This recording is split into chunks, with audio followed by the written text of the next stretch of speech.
We remember Vikings as fearless raiders, masters of the sword and sea. But history rarely tells us what happened after the battles ended. When the last defender fell and the smoke of burning chapels drifted into the morning, the real terror began not for the warriors who died, but for the women who remained. Women who had dedicated their lives to faith now faced a nightmare that made survival itself a struggle. You think you know Viking history, but even the sagas remain silent on this. Today, we're uncovering a story that records hide, but that archaeology speaks. Let's go back to the year 845 CE.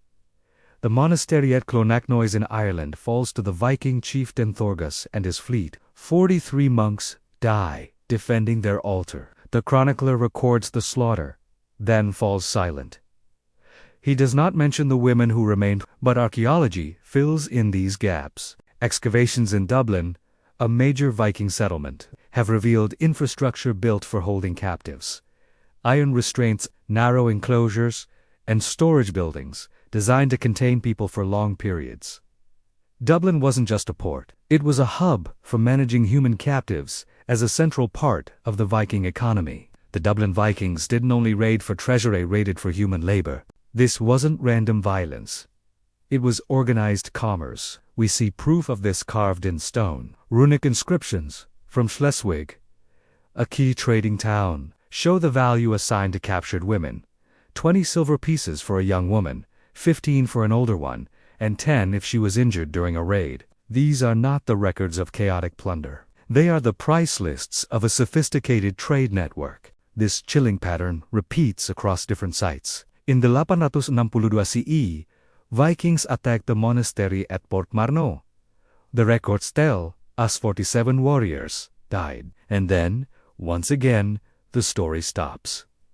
But nearby bogs tell the rest of the tale. Here, skeletal remains of women have been found, their injuries consistent with a life of harsh captivity. Analysis of the soil and bones suggests these deaths were controlled, even ritualize the grim but methodical aspect of Viking warfare. It shows a consistent system of domination and control. By 871 CE, the great heathen army captured Reading in England. Chronicles record the defeat of King Ethelwulf, but are silent about the nuns of the local convents. Archaeology again tells the hidden story. Excavated sites reveal layers of blood, iron, and other signs of systematic captivity. Under Viking law, a captured woman became the legal property of her captor. Icelandic legal codes from the period describe public declarations of ownership and the rights of captors over those under their control. For these women, resistance often meant even harsher treatment, enforced in ways that ensured total compliance. In the year 878, the great monastery of Bangor in Ireland was attacked. Historical annals record the destruction but leave out the full aftermath. At the site, archaeologists found layers of burned structures and human remains arranged in specific ceremonial patterns. These patterns reflect Norse traditions tied to funerary practices and the assertion of control over captured communities. These rituals served both symbolic and practical purposes, reinforcing the raider's authority and instilling a new order rooted in fear and dominance. Over time, Viking expansion evolved from simple raids into a structured international network of human trade. Captured women were transported across vast regions,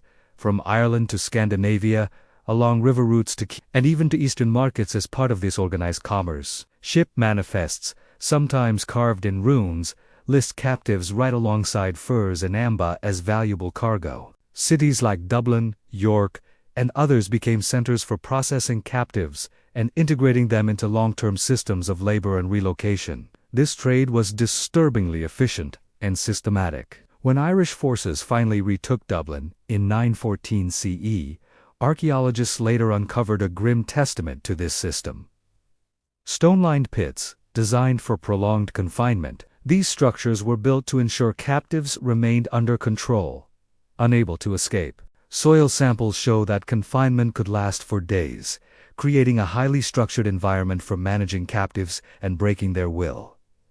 This wasn't just about holding people. It was about demonstrating absolute power. At Grvk, Morunda, York, an even more sophisticated facility was discovered.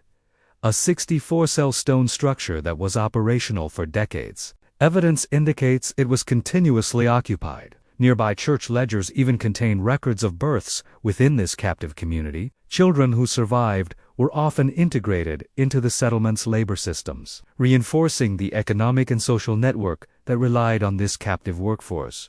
This demonstrates that Viking society maintained a complex system to organize, manage, and profit from captives, not just as a byproduct of raids, but as a sustained economic institution. The archaeological evidence also reveals generations of controlled environments. Graves show signs of controlled executions and the deliberate removal of individuals who were considered potential threats. This points to a calculated and highly organized approach to maintaining power and eliminating any hope of rebellion from within. It was about systematically managing knowledge and breaking the spirit of the community. Today, modern genetics reveals the lasting impact of these systems. Tracing maternal DNA lines, scientists have found that lineages from the British Isles appear across modern Scandinavian populations. This indicates the forced integration of women over generations.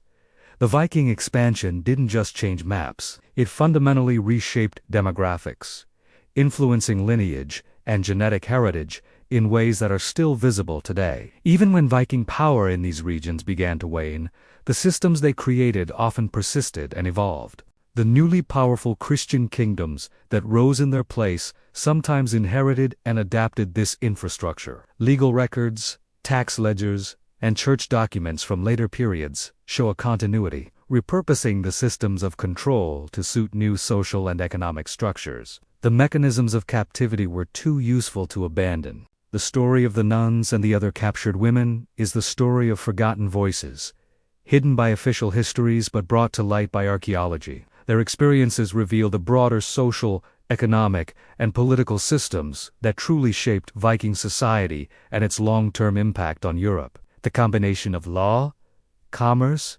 ritual, and survival created a world where conquest extended far beyond the battlefield and into the very fabric of everyday life.